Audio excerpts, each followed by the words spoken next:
Greetings, Darklings, from across the interweb. It's once again I, Precious Ken, the Duchess. I have new glasses, and they are square. Rachel said that I should strongly consider starting an EDM project called Major Square to go with my new glasses. I'm excited. We have a great guest that I'm really geeked to talk about. First off, though, I did receive in the mail a delicious new treat. The LP of the sophomore album from Panic Priest from Chicago, which is absolutely phenomenal. If you've never heard this, it's really good, and vinyl is a great format for it. Jack has one of the best baritone voices in modern goth, and shockingly, really shreds on guitar. And I think that's the underplayed part of what he does so well. And once when we opened for them, he passed out on my hotel floor, and it was adorable. He was like curled up like a kitten. So I always have a special place in my heart, but I highly recommend. There's a limited amount of these that they pressed, so please go check it out and pick one up. Panic Priest is one of those bands that you should definitely follow. It was released by Midnight Mannequin, but they're on Negative Gain, so you can get the album either way, but the LP is on Midnight Mannequin. Okay, now with that out of the way, I am really excited for this. You know, I always have a good time learning about bands and talking to them, but this next band is a fellow Michigan band, which I just don't know nearly enough goth industrial dark scene type bands in Michigan. So it is my extreme pleasure to introduce the Picassos. Hello. Greetings, everyone. Oh, greetings. That's you guys. That's us. Thor, why don't we go around the horn? We'll start up in this corner with Thorin, and everybody introduce yourselves and say what it is that you play. Well, I'm Torin. I play drums and banjo and accordion and sing some backing vocals and do our audio engineering. Do you do all of that at the same time live? Because that would be very Working on that. No, only two at the same time. nice. Usually vocals is one of them. Oh, okay. So a Phil Collins kind of situation. I like your style. Thank you. Next up. My name's Dan. I play bass, and I do also do some backing vocals and more or less yelling while live. Okay. And then finally. My name's Charles, and I sing and play guitar, or if I try very hard. Lovely. Now, you guys are on the east side of Michigan. I'm over on the west side now, but I grew up on the east side. Are you a Detroit band proper, or are you guys suburbs? Yeah, we're a little suburby. Unfortunately. Where are you from? Well, I myself am in the St. Clair Shores area, so right off the lake, as is Dan currently, and yeah, roughly. And Torrin is in Canton, so technically Detroit's our median. That's fair. Okay, I grew up in Pontiac and Velveeta Valley, Clarkston, so kind of in that ballpark. Well, let's get started out. Tell me a little bit about the history, how this project formed and became the modern evocation that is the Picassos. There have been a few different iterations of this particular project. So yeah, it did start with me, or rather various iterations of music projects that I started over the years, and this being, when I came up with the name, well, what a good name for a band, I thought at the time, and but I couldn't find a band, so I was a solo project, particularly acoustic. I rigged a suitcase as my backing percussion, and I went out as a one person project for a while, up until I finally, and well, all the while I was playing with our friend Dan here throughout pretty much my entire growings in the scenes and music experiences. But up until I finally solidified with our Torin here, was when we finally kind of had a proper lineup, and Dan joined us back on bass, and that became what it is currently. And we've got some legs now, so we are avidly growing. And in fact, we just took on a keyboardist on occasion. So Did you have kind of a moment then where, I mean, you all obviously, came together in music on it, but something that said to you, that spoke to you of kind of the dark or macabre in music, that kind of just said, this is me, and this is the direction that I feel I'm drawn to? Was there one for each of you that kind of brought you into it? Did you see The Crow in like 1991 and hear the soundtrack and be like, boom, there it is, wow, that's me, or something like that? I kind of had a weirdly, I guess, sheltered upbringing in that I wasn't aware of these things, so I retroactively became immersed in the culture, and now I feel like I'm a historian, like discovering artifacts from the past.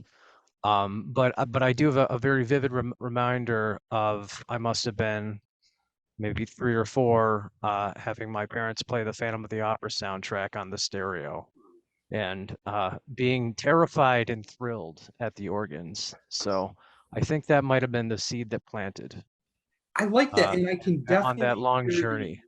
his theatrical aspect to the music that you make. I definitely pick up on that tone. What about you, Terry? Did you have kind of a moment that kind of drew you into this scene, or did you just go along with Charles, and when you're on your own, you straight up just listen to Yaz or like Canadian prog rock or something, given your own devices? So, well, yeah, pretty much the latter. I really don't have any background in Gothic culture. It's really more just following along with Charles, because I met him at a gig where he was playing with an early iteration of the Picassos, and so I guess that was the moment where seeing like, whoa, this band like tells like the audience like, hey, everyone join hands and we're gonna have a seance during this next song. Like, I'm a bad influence. I had never seen a band do something like that. So that was a very cool moment for me. So I guess if there was a moment, that was it. I love that the answer to that question for you is that the Picassos are what got you into goth. That's wow. Yeah. That's beautiful. Dan, what about you? Bad influence. You have something that kind of brought you into this? Well, I always like to say that Charles and I were not cut from the same cloth, but sold in the same fabric store. We kind of had a similar musical journey. I got into any sort of goth culture through just listening to heavy metal, which I found through professional wrestling, funnily enough. Ooh, we're gonna have to touch back on that later. I'm a big AEW. I have Dynamite on in the background. Nice.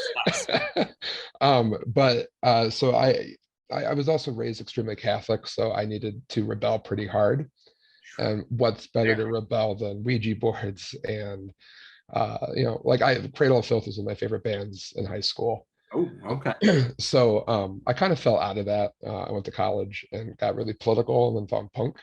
So that's where I say that we're sold in the same store, like same journey, but we ended up going these separate paths Different a bit. roads to get there, sure. But I get where he goes, where he comes from.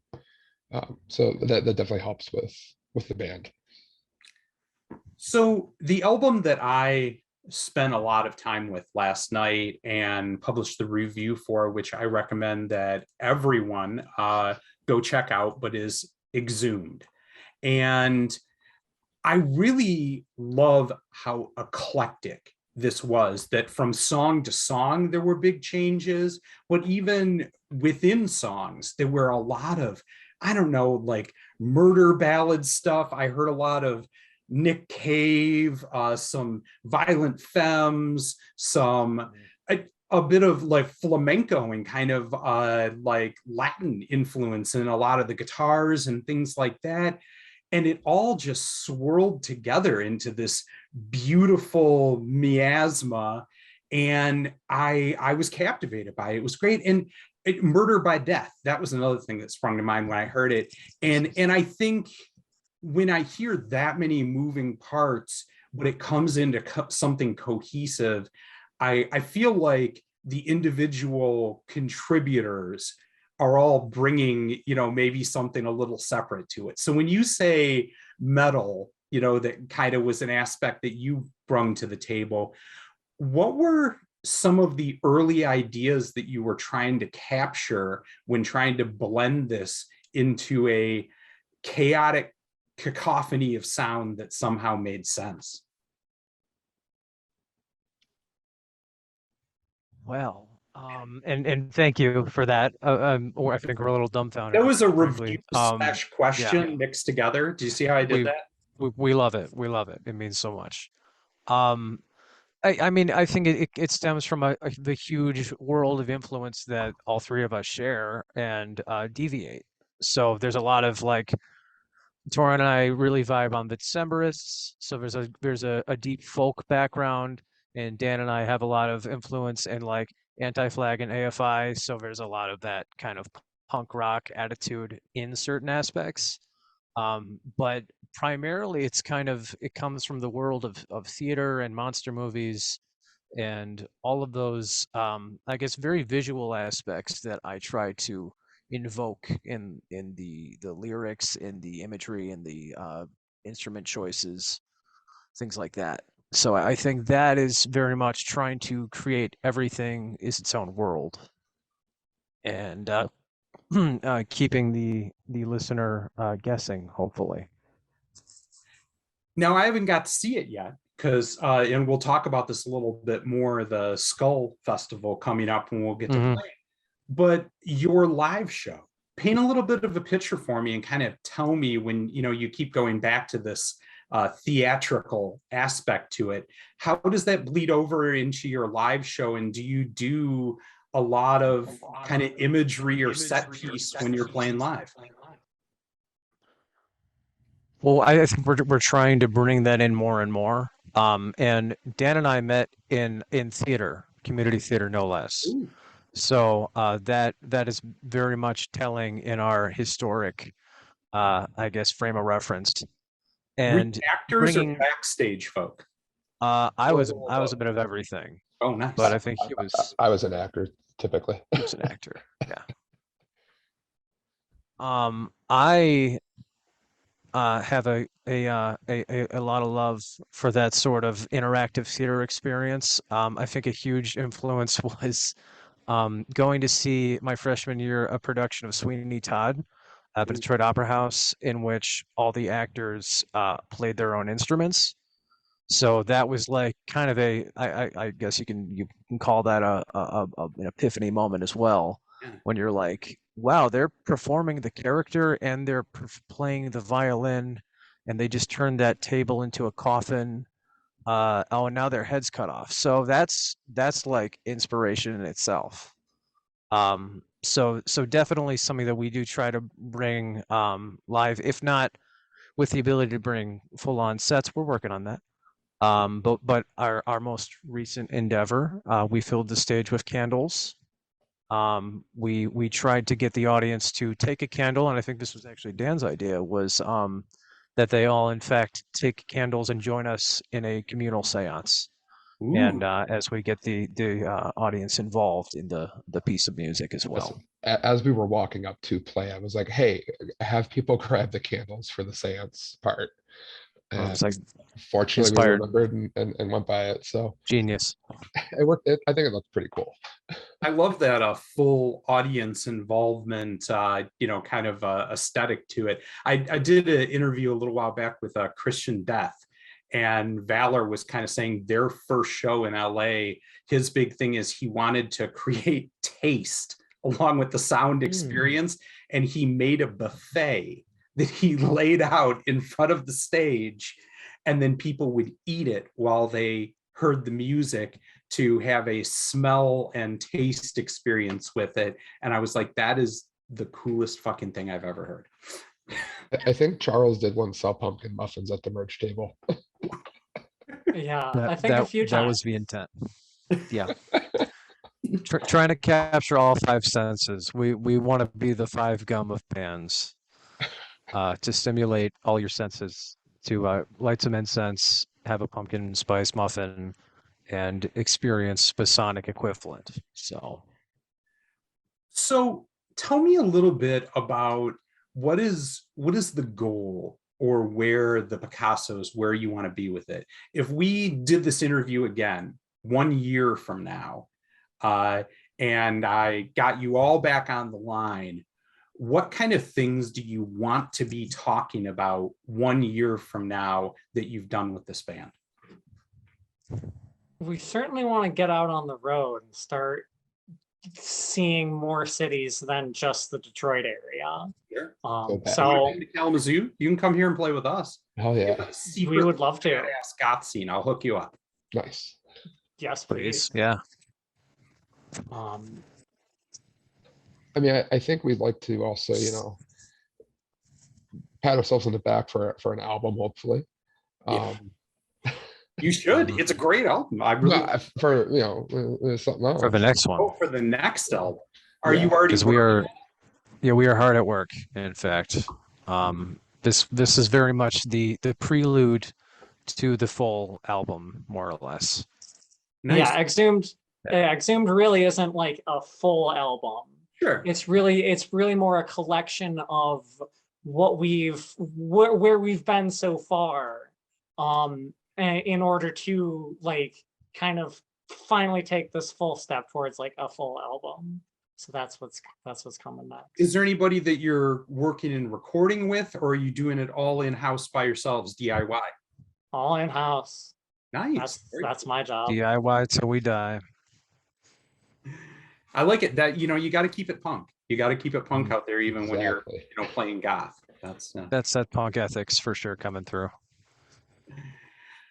Well, so you said you are hard at work and trying to get this album and doing it. What's going to be different from Exhumed of the new material that you're doing, that you're working towards?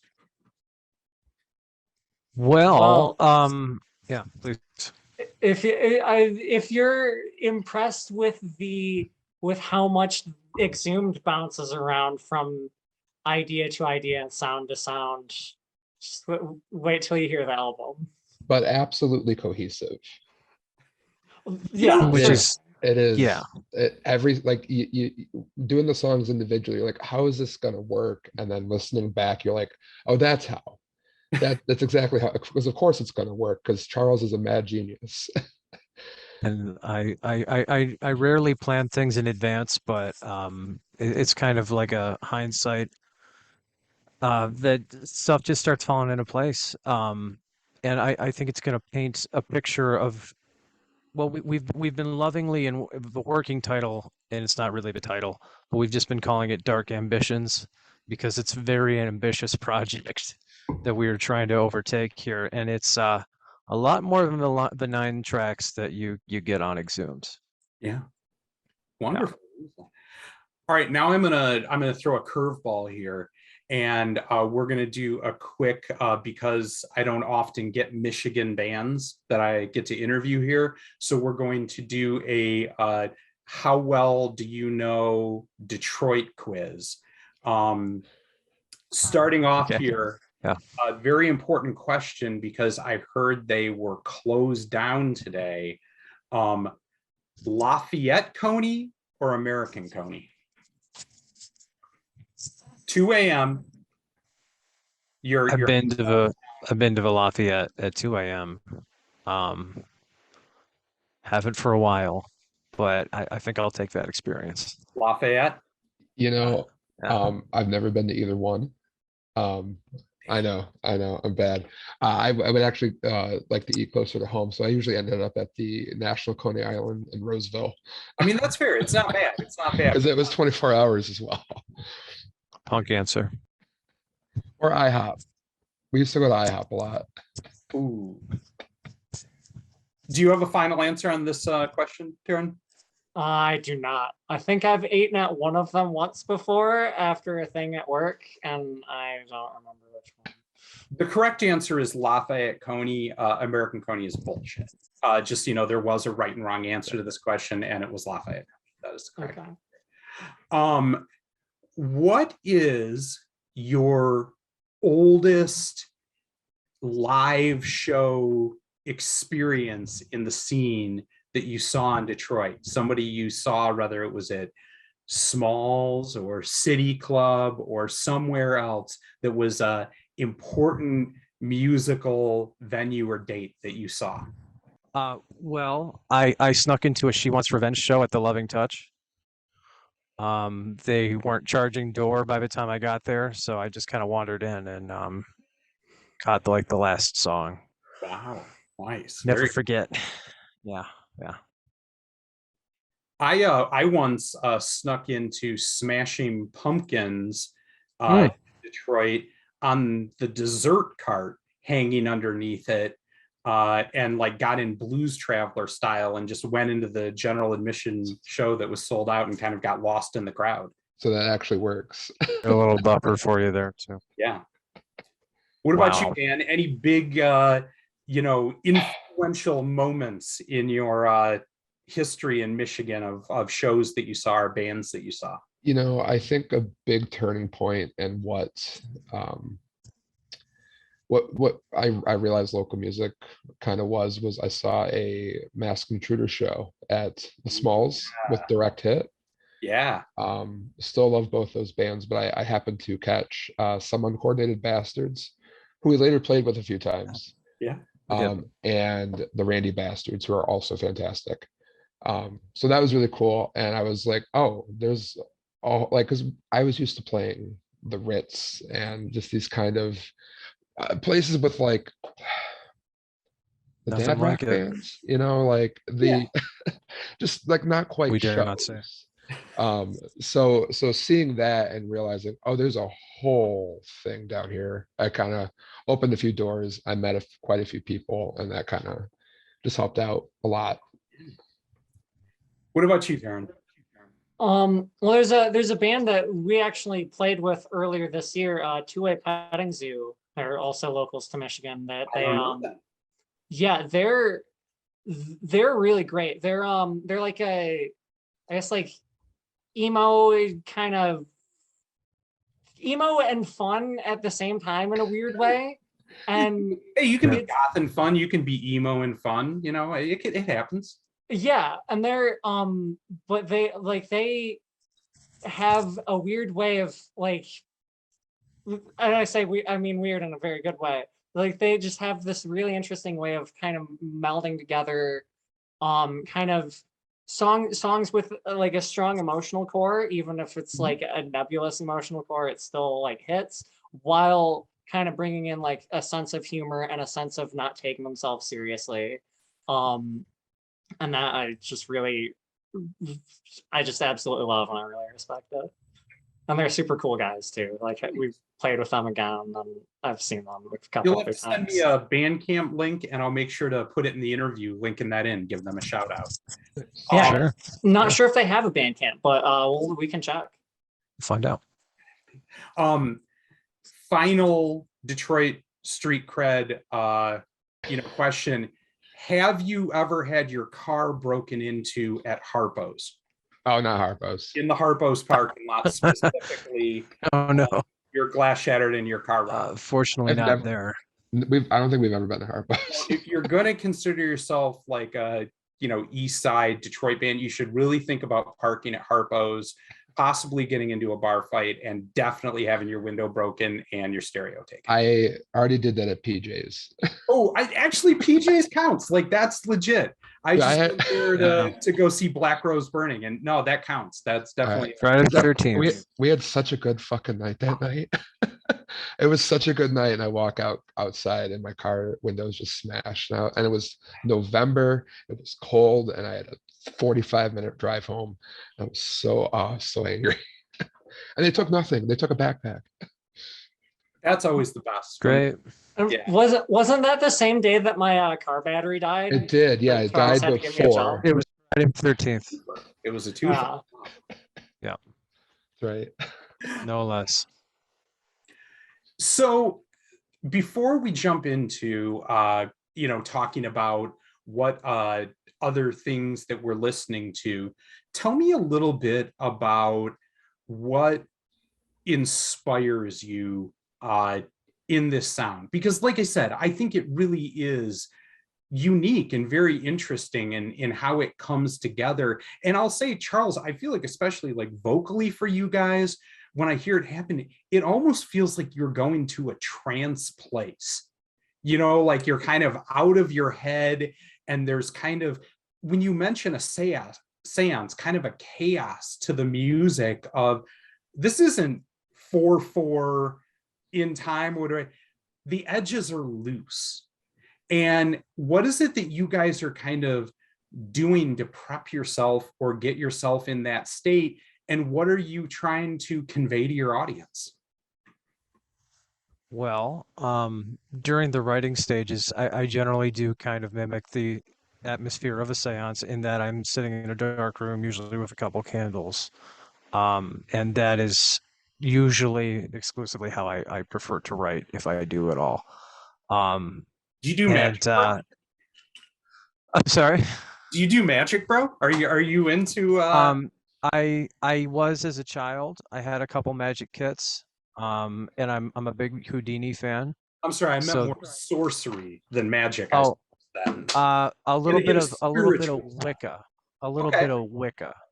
there you I go. could I can say that. Um, but that is definitely an influence, and just kind of the the horror genre in as a whole, just dark media, just kind of immerse myself in these things, and I can really pull from, it feels like, the dictionary of anything that is dark, macabre, and odd. Yeah. Um, and that's a lot of that reference point for me. So that's something that I'm constantly expanding. Instead of just Um, musical reference, do you guys have any, maybe it is more that, whether it's movies or theatrical, that you feel is a big inspiration to you musically? I could absolutely say for sure. Yeah, movies, I think, more over anything else, is like the easiest thing for me to kind of relate to musically. And like there's a movie, X, The Man with the X-Ray Eyes, and that more or less was like a starting point for our track X-Ray Specs. It's on a previous release. But Hitchcock wrote a song about that. that for sure, movies in general, a huge inspiration for me. So that I could almost point to any time there is a particular song or a title or a reference point. I could probably point you at a couple different films that was inspired directly from. Any other, well, Yeah. from Exhumed specifically, were there any kind of films that you think tied directly to a song there? I would say Memento Mori, is there's two versions of it on Exhumed. That specifically felt very Faust to me, Yeah. the original silent, um, and and just kind of the futility of life in that kind of bleak sense, and just immersing yourself into the netherworld, I guess, and watching as that strange dark Satan takes over the town. I That no, I image love just that. sticks with me And so well. I hear it Yeah, definitely in your yeah, music, especially in the sense of kind of almost, the old school effects of the whiskey bottle in front of the light, steampunk kind of feeling, I yeah. think ties a lot to your music. It's funny, I'm almost picturing in my head when you said Faust there, but the Tombstone, the movie version, where they do the play of Mhm. Faust in there and kind of have those old effects. I can really hear that in your music. That's cool. Yeah, yeah. I mean, we try to encapsulate that theatrical spirit in pretty much any of that. So, yeah, all of that stuff for sure. Nice, nice, very cool. Any other for Halloween coming up here in October? Do you have a horror film recommendation that everyone should be checking out for Halloween? I have a very strong stance that there are horror films and there are Halloween films. Not all horror is Halloween, and True. not all Halloween is horror. So, Um, throughout my autumnal seasoning, I enjoy a good trick or treat naturally. That's It's a close. That's must. a good one. Yeah. The first Adams Family, no less, but not the second because that's a Thanksgiving film, Okay. Okay. and we have to separate the two. Are you Um, excited at all for the one coming up? I am Like Catherine I Zeta-Jones? am interested and enthused Yeah. at the prospect. I like the actress a lot. Yeah. I I like the can't get casting. enough. I think it's going to be an interesting take to say the least. And the couple clips I've seen, I'm gonna watch it. I'm gonna Yeah. watch it. We'll see what we get. But What about the Dan? monsters, though, Do you guys have a shout out of any kind of spooky films that you kind of feel are an influence to you? Not films personally, but The Simpsons Treehouse of Horror 5. Hey, The Shining is an absolute classic. that they're all good. I've never had a bad episode of the Simpsons Horror Treehouse that I didn't enjoy. Dan, do you Uh, have any? I haven't watched a movie in a very long time. I don't watch movies a whole lot. That's Um, I do. I used to really be into slasher films, so I was always a big fan of Texas Chainsaw Massacre. classic. I even really enjoyed The Next Generation with Renee Zellweger and Matthew McConaughey. It wasn't bad. It It wasn't wasn't bad. bad. It was fine. I have it on VHS, and I think that's pretty cool. I stole it from somebody, but I was always into slasher films, but I kind of fell out of movies, got burned by a few too many of them. So I think mine that I've been shouting out to everybody for horror movies lately came from my friend Benny Sweat of the band The Sweat Boys. And that's the movie Psycho Gorman. If you get a yeah, chance, go look that up. It's somewhere between Gwar, the Mighty Morphin Power Rangers, and Hellraiser. Like there is a place in between those three things, and it is the movie Psycho Gorman. I nice. can't recommend enough. It's one of the I watched it like 4 times in a 30-day span because it was that good, and I just kept picking up on new things I liked about it. So there's a good shout out there. it's on my list. So next up, I want to talk about we're doing this Skull Festival together in Detroit. And it's so funny, like I run a review page and a podcast, a part of kind of the goth industrial dark scene.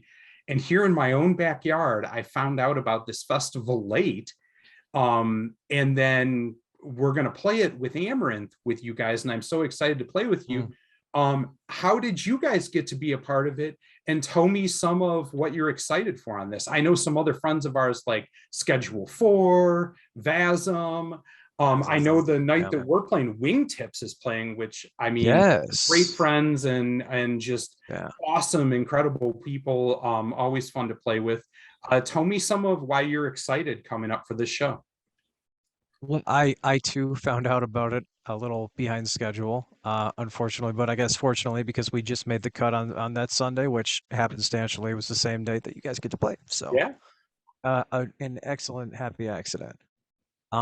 It's funny because I worked in Royal Oak at a cemetery, and I would often You a frequent. cemetery man in Royal Oak? Because this is a whole new layer that I need to know about now. Yeah, this is cred for the album, but yeah, I worked at a cemetery for about 2 years, and then I sold cremations for a while after that. But Oakview Cemetery was my stomping ground there Yeah. for a while.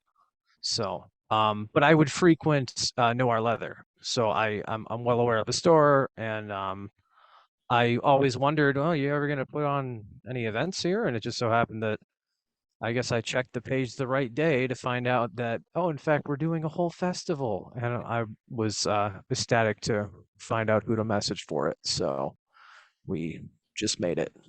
Beautiful. Yeah. I Yeah. also grew up, going to Noir Leather for clothes and things like that when late 80s, 90s when I was a youngin. And then later, the singer when I started Amaranth that did it with me, Nina, who's now in a band called the Ruiners.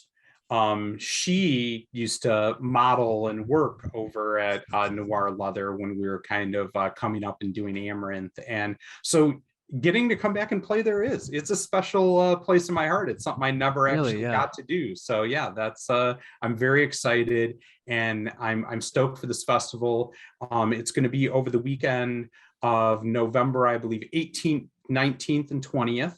And there's 3 different sites that's going on for it, and with a lot of kind of Detroit industrial and goth dark scene bands, some of the ones that we mentioned already. So very excited for that. Everyone should come out. It's going to be a lot of fun, and you would get to see both the Picassos and Amaranth. So that is very cool.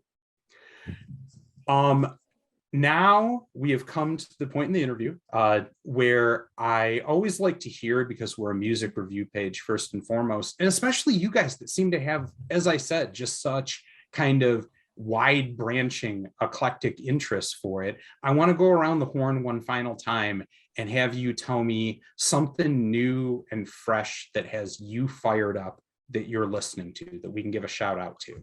And it could be somebody that you guys are playing with, or it could be just a band that you're listening to and you like.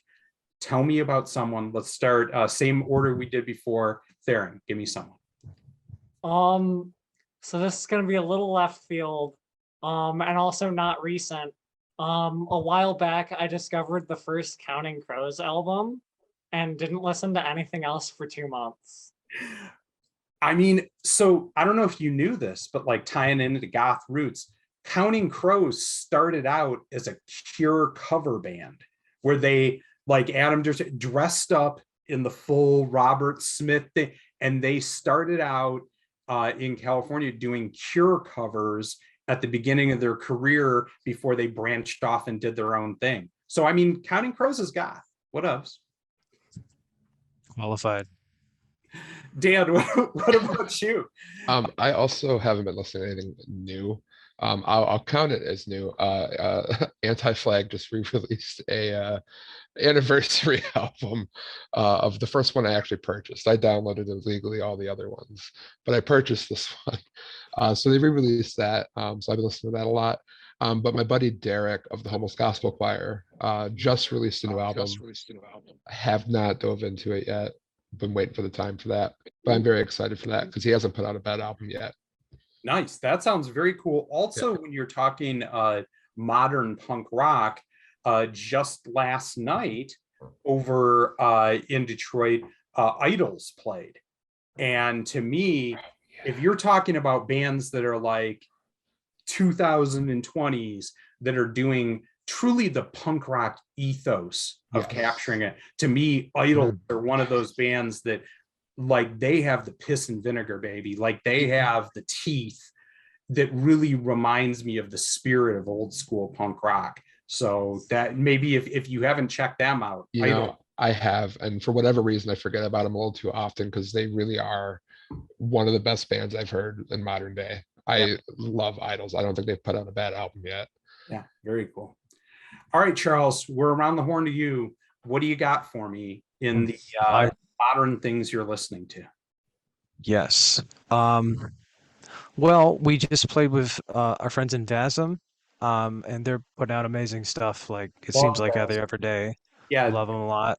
Great folks, and always do.